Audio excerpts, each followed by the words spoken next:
Bonjour à tous. Ah bah voilà, bienvenue. On va vous parler aujourd'hui des outils qui sont les nouveaux outils indispensables pour la préparation mentale du cavalier, notamment l'hypnose, le coaching et la méditation. L'Académie Equipnose, c'est un centre de formation dont on vous parlera à la fin, qu'on a créé ensemble.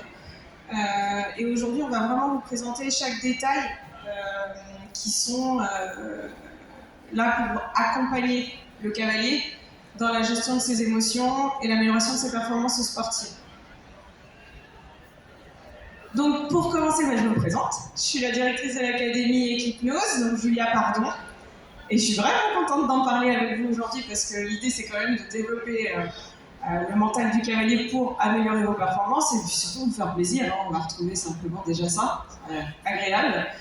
Je suis donc la fondatrice de l'Académie, mais je suis aussi maître praticien en hypnose, également préparateur mental du sportif. Et donc, je suis venue aujourd'hui avec deux de mes collègues qui sont avec moi sur les formations que l'on anime au sein de l'Académie. Et je vais les laisser se présenter à vous. Alors bonjour à tous, je m'appelle Julia Tesserink, je suis coach et j'utilise comme outil aussi l'hypnose, la préparation mentale, qui est pour moi un outil de coaching. Et mon job, je bosse avec beaucoup de cavaliers. Mon job essentiellement, c'est de vous permettre de faire émerger vos propres solutions, mais ça je vous raconterai après.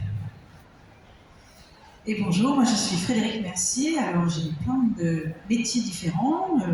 Je suis responsable de la communication et du marketing pour le Cadre Noir de Saumur, mais à côté de ça, je suis cavalière, enseignante d'équitation, j'ai pratiqué la compétition, je fais du coaching et je développe aussi la méditation au service du cavalier et de la relation cavalier-cheval, et on en parlera tout à l'heure. Merci. Alors, on va commencer par vous présenter chacune notre spécialité, la mienne étant l'hypnose. Pourquoi j'ai amené l'hypnose dans le monde du cheval? Tout simplement parce qu'avec ça, vous avez des outils rapides d'amélioration des performances et de gestion émotionnelle. Aujourd'hui, l'hypnose, c'est quelque chose qui devient de plus en plus répandu et, comme vous le savez, aujourd'hui, on opère sous hypnose. Donc on n'est pas du tout sur de la magie, bien sûr, on est sur des techniques de communication qui sont rapides et efficaces instantanément. Si vous voulez changer quelque chose, que ce soit dans votre gestion émotionnelle ou que ce soit améliorer vos compétences, l'hypnose c'est le cœur, ça fonctionne.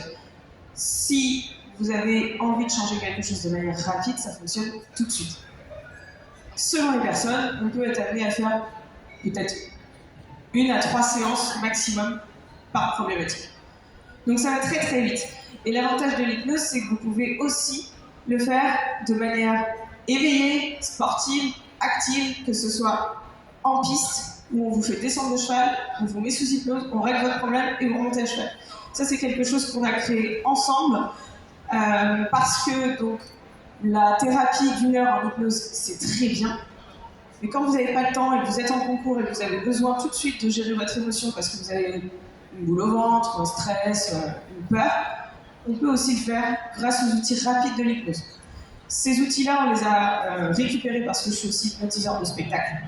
Alors évidemment, on n'est pas là pour ça, mais on a des outils avec ça qui vont nous permettre d'aller très vite pour tout de suite gérer votre problématique et vous permettre d'aller vous faire plaisir. L'hypnose aujourd'hui, en tout cas celle qu'on utilise nous, ça s'appelle l'hypnose ericksonienne. C'est une hypnose qui est complètement adaptée à vous, à votre personnalité, à vos mots, à votre mode de fonctionnement.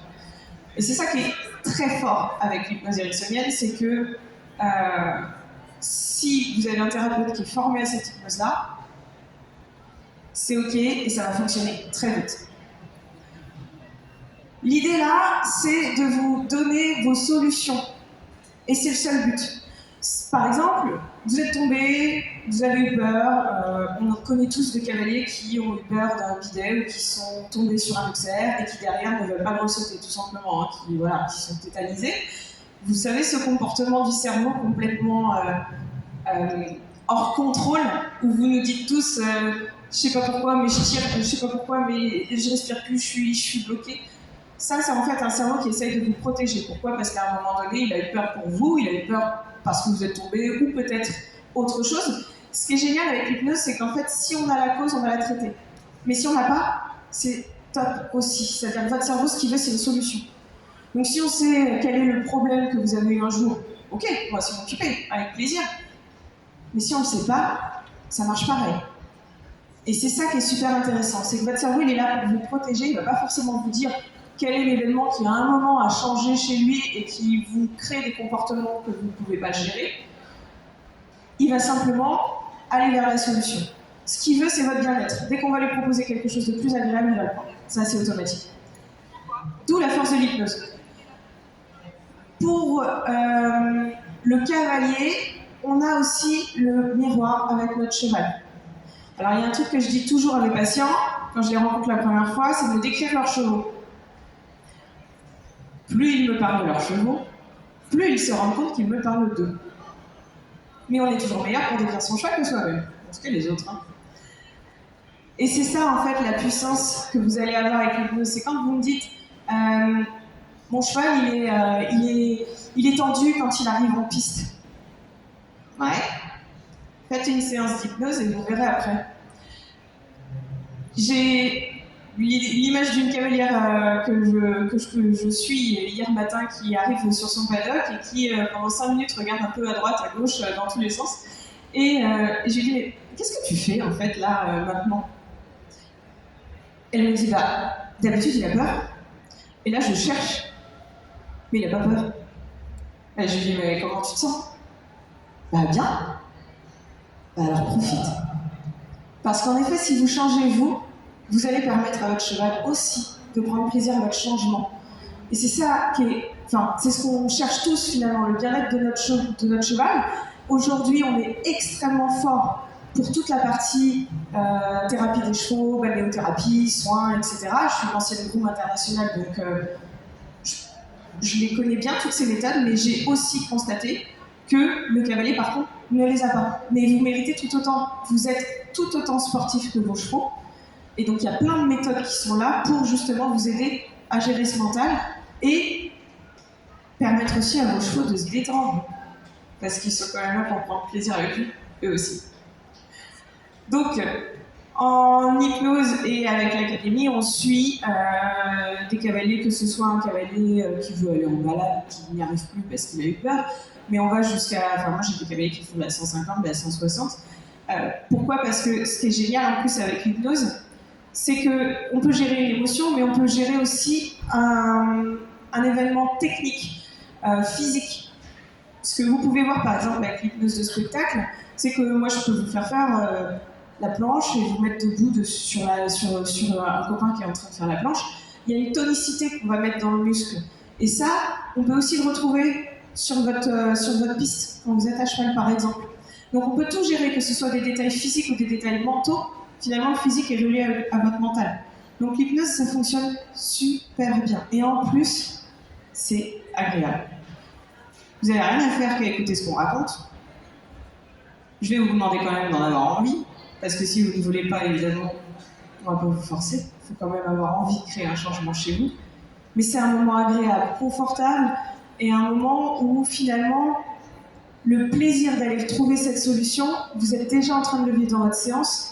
Donc quand vous allez le vivre à cheval, votre cerveau l'a déjà vécu et il adore revivre des situations agréables. Votre cerveau ne vit que à l'instant présent. Vous savez tous que si je vous parle d'un souvenir, par exemple là, imaginez un souvenir, qu'il soit agréable ou désagréable, c'est maintenant que vous allez avoir des émotions. Inconfortables ou pas, ça dépend de votre souvenir, mais c'est maintenant que vous ressentez quelque chose. Si vous imaginez que dimanche, votre parcours, ça va être la cata, que ça va être l'horreur, que vous allez être malade, c'est maintenant que vous êtes stressé, pas bien. Ouais, je vois qu'il y en a qui se sentent bien concernés. Oui, parce qu'en fait, votre cerveau vit tout à l'instant présent. Et c'est là la force de l'hypnose, c'est qu'on va lui faire vivre une situation avec vos solutions. Et pour lui, c'est totalement réel. Comme c'est déjà arrivé, vous avez gagné du temps, c'était cool. Et il continue, parce que vous lui avez donné la solution. Je vais laisser la place à mes collègues, à Julia d'ailleurs, pour vous parler de sa technique à elle. Alors moi, comme je le disais tout à l'heure, je suis coach et j'utilise comme outil la préparation mentale. Alors sur quoi on bosse quand on fait du coaching? On bosse sur l'état interne de performance. Et donc l'état interne de performance, c'est un peu ce que Julia disait. Moi, je travaille sur l'impact que les émotions ont sur vos comportements. Quand on est en colère, quand on a peur, qu'est-ce qui se passe à cheval? Et comment le cheval réagit? Il y a toujours quelque chose qui vient de nous. Et donc, on travaille sur les émotions, sachant que les émotions, c'est quelque chose initialement de corporel. Je ne sais pas si ça vous est déjà arrivé de sursauter. Vous sursautez, et à côté, qu'est-ce qui se passe? Vous tournez, ah, c'est la porte qui a claqué. Mais votre corps, déjà, il a réagi. Et donc, on travaille là-dessus. Ça, c'est l'état interne de performance. Ensuite, on travaille sur l'importance du regard et du jugement des autres. Votre entraîneur, vos parents, tout ça, ça joue. Comment est-ce que moi, je peux être moi-même à cheval, sans prendre en compte le regard et le jugement des autres? Ensuite, exprimer ses besoins. De quoi j'ai besoin à cheval? Comment je me sens? Et c'est pour ça qu'avec les entraîneurs, on travaille beaucoup ensemble, justement pour permettre qu'il y ait une communication entre les élèves et les entraîneurs. Et enfin, la posture corporelle. Qu'est-ce qui se passe dans mon corps? Comment le cheval, il le ressent? C'est tout mon travail que je fais en coaching. Et l'idée, c'est toujours sur objectif pour vous permettre d'avancer, tout le temps. C'est ça le but du coaching. Et de trouver vos propres solutions. Voilà.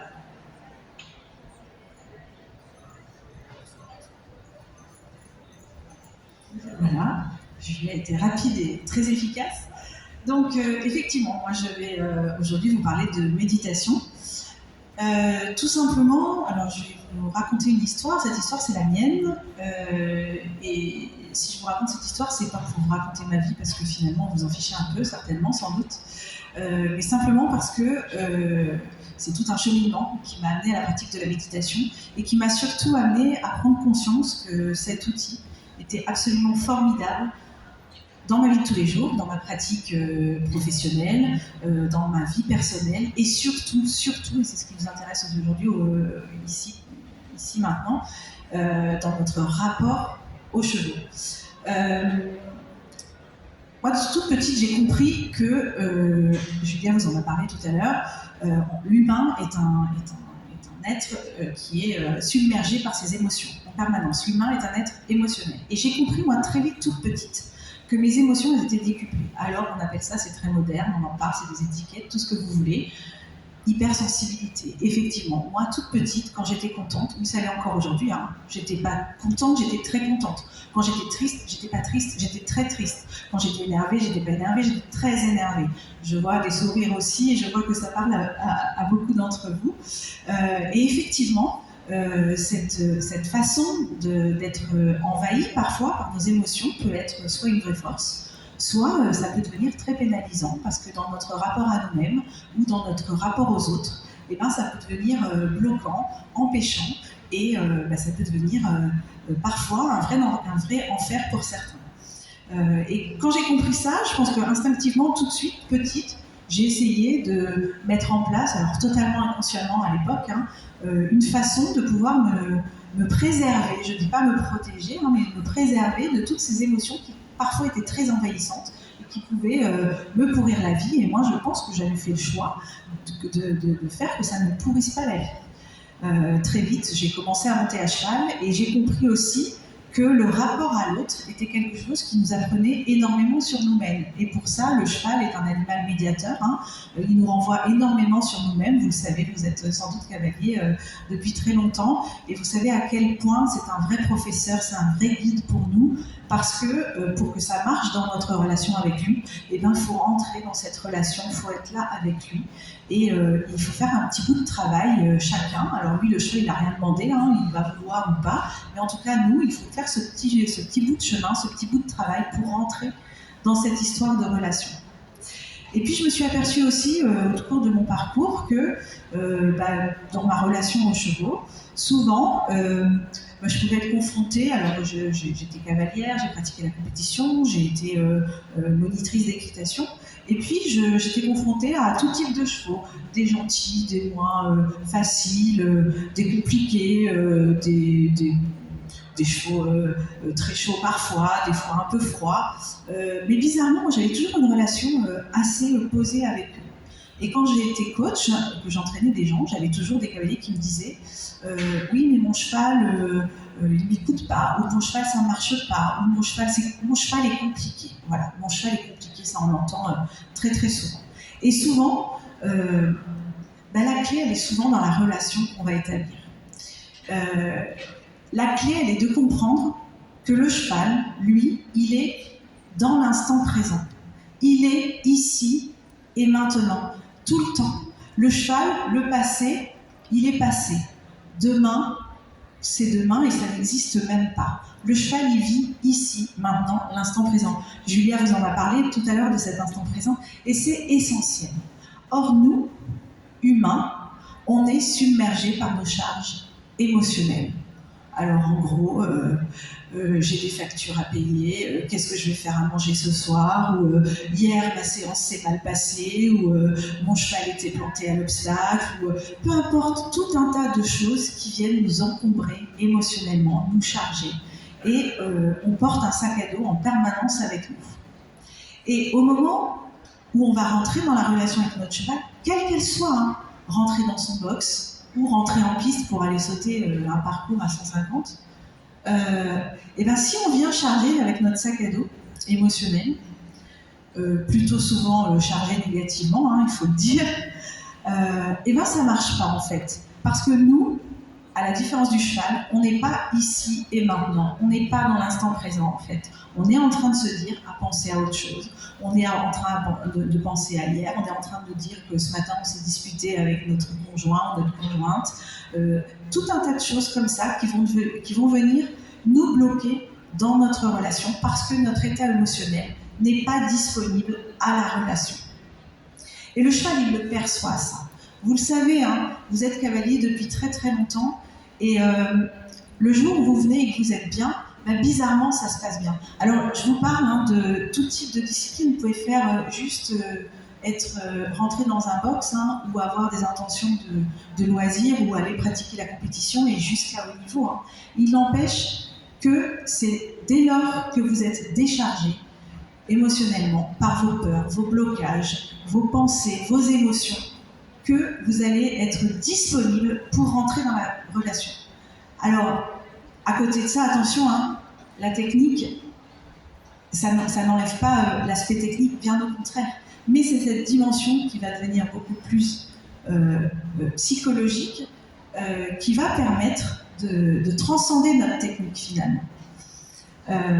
Et du coup, la méditation pour ça, c'est un outil que moi j'ai trouvé, alors j'y suis venue, alors oubliez tout de suite, moi je ne sais pas méditer, vous savez la fameuse position du lotus assise, l'image qu'on peut en avoir, moi je ne sais pas faire ça, c'est une position qui m'est très inconfortable. D'ailleurs chacun d'entre vous, vous savez tous méditer, hein, on pense toujours, ah oui j'ai essayé, moi j'ai souvent des gens qui viennent me voir et me disent, oh j'ai essayé, j'y arrive pas, c'est trop compliqué, faire le vide dans ma tête, c'est compliqué, j'y arrive pas. Et en fait chacun d'entre vous, vous êtes déjà souvent en train de méditer, comme souvent vous êtes en train de vous auto-hypnotiser. Combien de fois vous êtes en voiture, hein, je parle un peu à la place de Julien, mais vous êtes en voiture, vous conduisez, et puis d'un seul coup vous dites, punaise, mais qu'est-ce qui vient de se passer de là à là, en fait, j'ai l'impression que j'étais pas là. Ça vous est tous arrivé en un ces moments qu'on appelle souvent, j'ai eu un moment d'absence. Non, votre cerveau, il a quand même conduit, vous êtes quand même arrivé en toute sécurité là où vous étiez, et vous étiez dans cet état un peu d'hypnose. Et la méditation, c'est pareil, vous avez tous des moments où vous vous posez parce que, comme l'a dit aussi Julia tout à l'heure, votre cerveau, il veut votre sécurité, et qu'il y a des moments intuitivement, automatiquement, il va se mettre en pause parce que vous ne pouvez pas continuer à être tout le temps submergé par ce qui vous arrive. Du coup, le faire en conscience, c'est-à-dire se poser, apprendre à méditer, apprendre à lâcher, apprendre à être dans l'instant, c'est une technique qui s'acquiert par la pratique. C'est pas si difficile que ça, encore une fois, il faut en avoir l'intention. Et vous le faites inconsciemment. L'objectif là, c'est de le faire consciemment. Alors, on peut le faire avec des accompagnants, des coachs. C'est ce que je pratique, je vous guide là-dedans.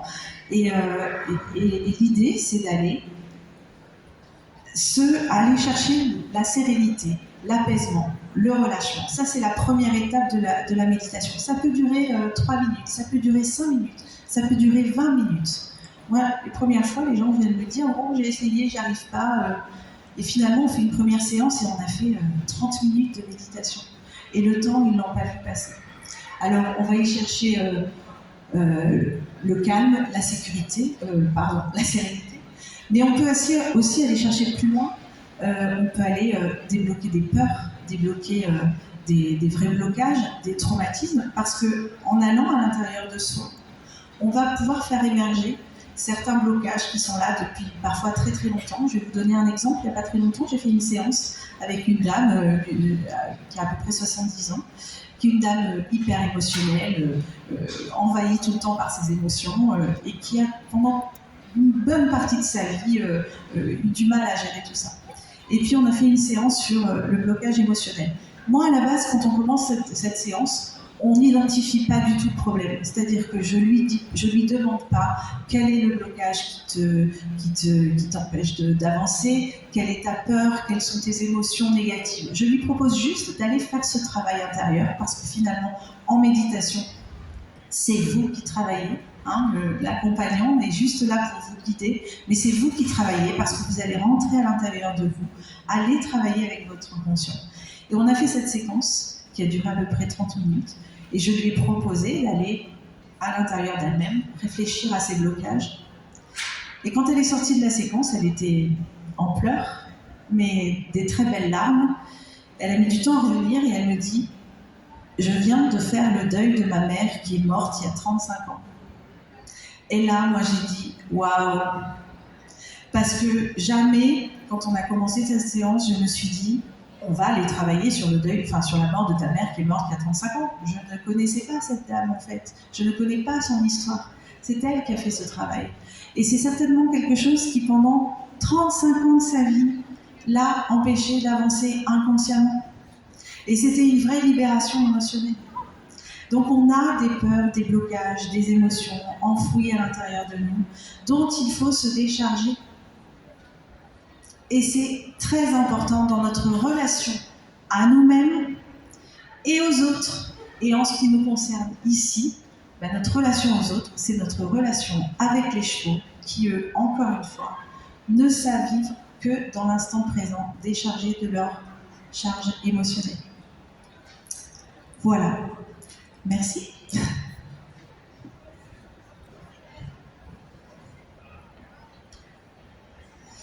Je te remercie.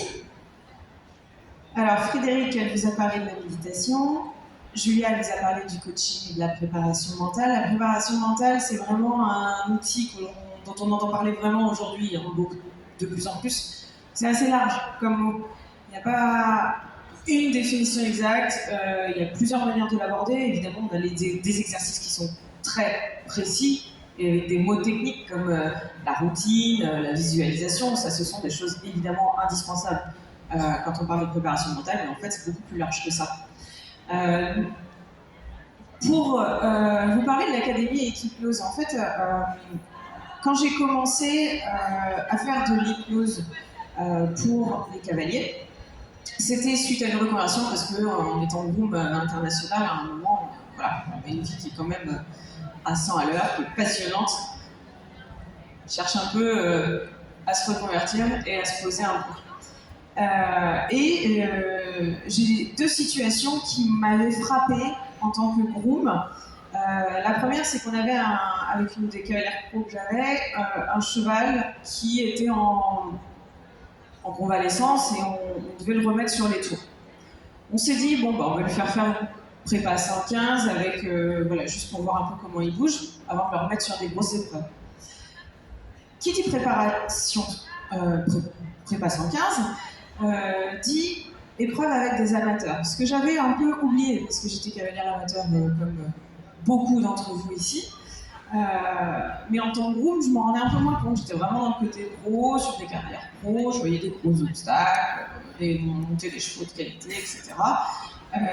Mais j'avais un peu oublié l'aspect émotionnel. Et quand on s'est retrouvé à remettre ce cheval dans un paddock d'amateurs et que j'ai dû lui mettre les barres, j'avais longtemps que j'avais pas eu peur sur un paddock.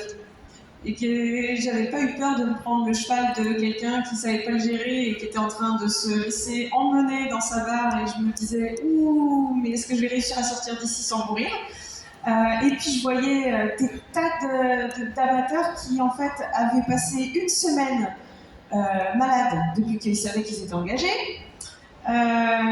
qui étaient en train soi-disant de prendre plaisir à aller en concours, mais qui vivaient le pire moment de leur vie et qui étaient totalement absents et pas du tout maîtres de leurs compétences. La lucidité, on oublie. On n'oublie pas par contre qu'on est quand même avec un animal qui fait 500 kg en moyenne, 600 pour certains, et que ce serait quand même nécessaire d'être lucide à ce moment-là. Si vous n'êtes pas le leader, votre cheval il prendra le lead. Et c'est ce qui se passe. Vous avez deux possibilités avec les chevaux. Ça reste un animal fuyard. Si vous n'êtes pas là pour le rassurer ou en tout cas le guider, vraiment l'amener à être bien avec vous, soit il va prendre le lead, donc vous prendre le dessus, soit ça reste un animal fuyard, et là vous pouvez toujours courir, il se barre. Donc à ce moment-là, si vous n'êtes pas présent avec l'animal, si vous n'êtes pas connecté, comme on revient toujours à l'instant présent, vous oubliez votre sport. Le problème, c'est qu'un amateur, et comme tout cavalier, vous savez à quel point ici on dépense beaucoup d'argent pour nos chevaux, ça nous coûte quand même un paquet de pognon, il faut le dire, parce qu'on les aime, soit, ça nous prend un temps, on investit des heures et des heures autour de nos chevaux, on passe notre vie, et d'ailleurs notre entourage qui ne parle pas cheval, on a juste ras-le-bol. C'est une passion que vous vibrez, et vous le vibrez souvent pour aller en concours le dimanche, vous arrivez à votre concours et vous êtes malade, et en fait vous vivez le pire moment de votre vie. Cette scène-là sur le paddock, c'est là que je me suis dit non, on ne peut pas laisser des gens passer à côté de cette passion-là, juste à cause, on s'entend, hein, ça se travaille, juste à cause d'une émotion qui les a bloqués, paralysés et tétanisés. Ça, c'était la première situation. Deuxième situation, j'étais quand même groupe freelance, donc j'ai eu l'opportunité de travailler avec énormément de cavaliers pro. Et j'ai aussi vu des situations que jamais je ne voudrais revoir. Alors, il y a des cavaliers extraordinaires avec qui j'ai travaillé, mais je ne vais pas vous mentir, il y en a aussi avec qui c'était pas la relation, en tout cas avec le cheval, c'était pas celle que j'aurais aimé avoir. Notamment une jument qui s'est fait fracasser à la tonte parce qu'elle bougeait. Mais elle bougeait parce que son cavalier était hyper impatient, parce que c'était 4 ans qu'il devait aller en concours dans 2 jours, qu'il n'avait jamais vu la tondeuse. Donc si vous êtes impatient, qu'en plus vous lui faites découvrir quelque chose, que c'est un jeune cheval, que vous avez concours dans 2 jours, qu'il faut absolument qu'il soit beau, et que vous lui fracassez la figure, évidemment la situation elle est horrible à regarder. Pareil, je me suis dit là, qu'est-ce que je peux faire pour aider les chevaux?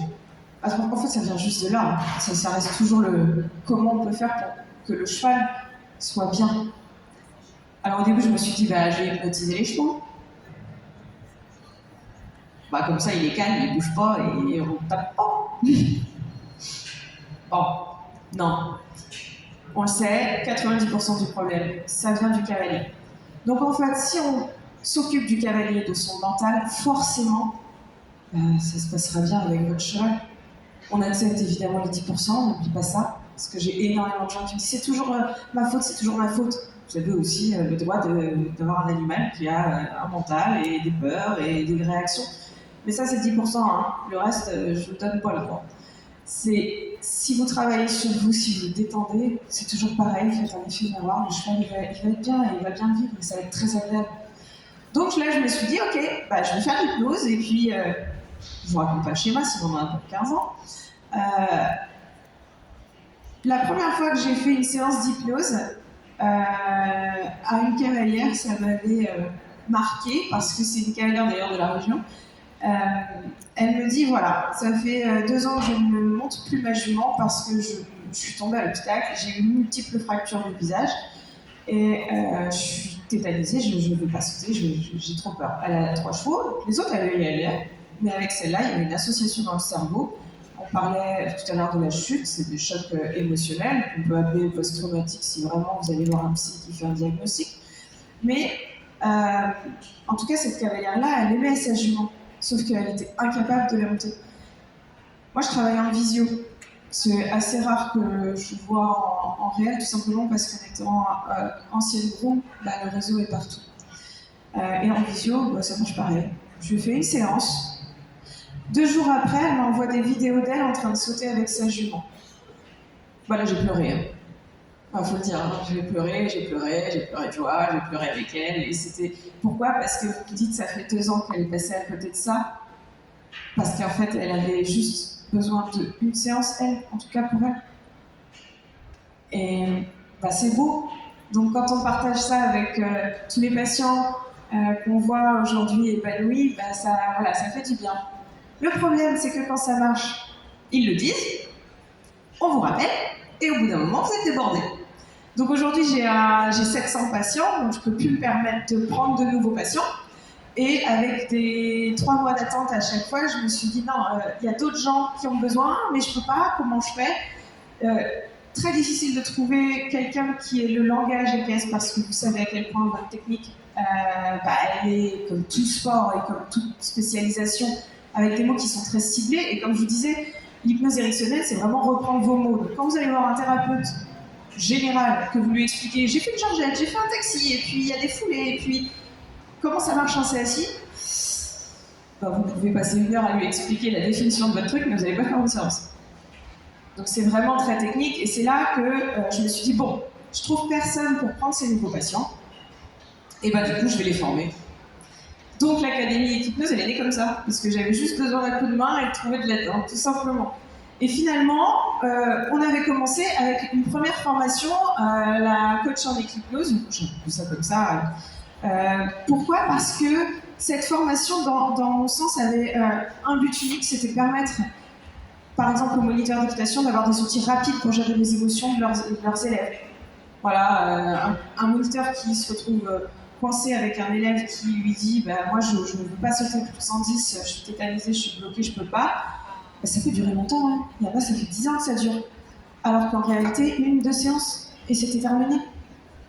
Sauf que ces séances-là, elles sont simples. L'hypnose, on en parle un peu, ça se développe, et c'est très bien, parce que c'est un outil qui est rapide et facile.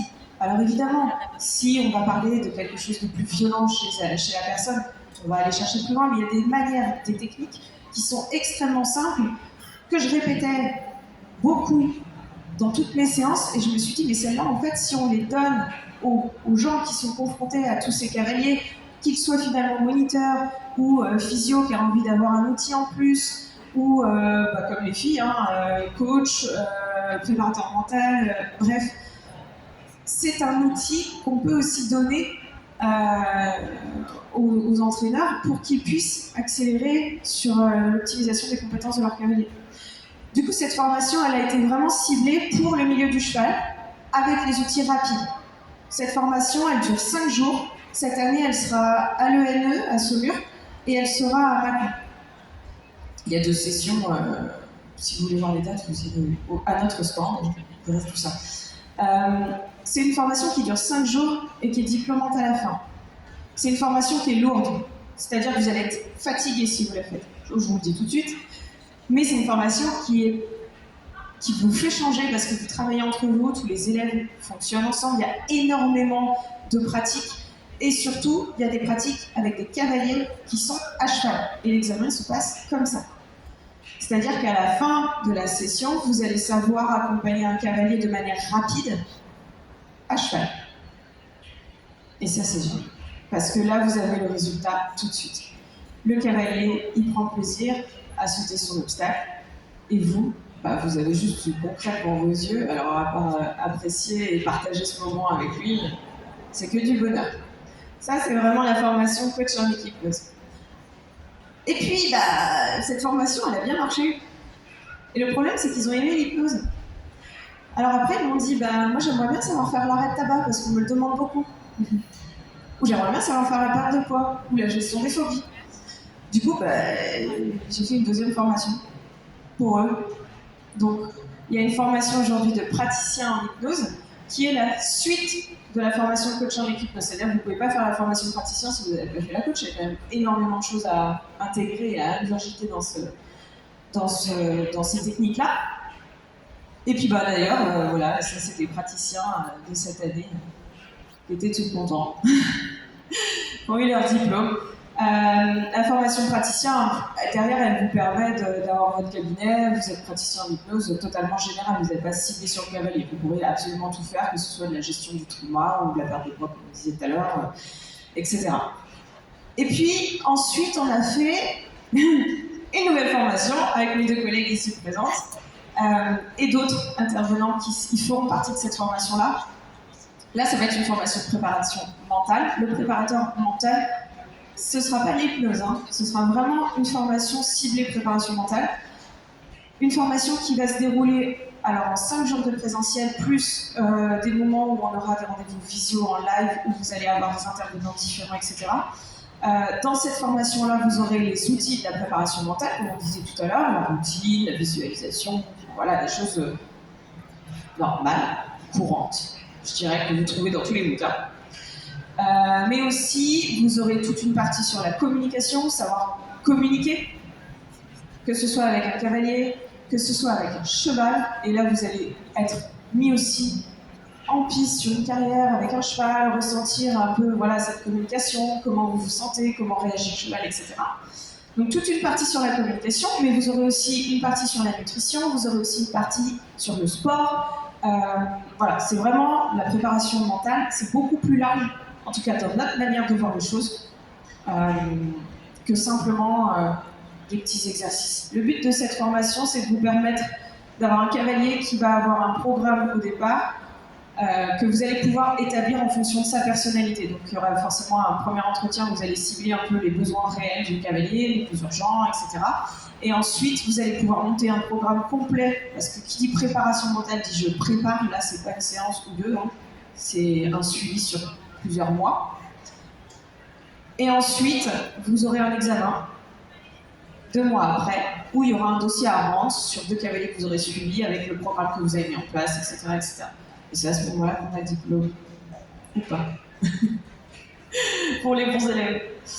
Non, ça va être facile. L'idée, c'est de vous rendre le truc ludique, agréable, mais surtout professionnel. Parce qu'aujourd'hui, on en voit de plus en plus qui émerge, et ce qu'on veut, c'est que ça reste quand même quelque chose de sérieux. Parce que vous gérez quand même des gens et des chevaux, par définition.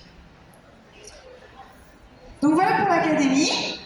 Nos formations, si vous voulez plus de renseignements sur les dates, les formations, etc., on a un stand qui est le stand 2105. Vous pouvez nous retrouver là-bas.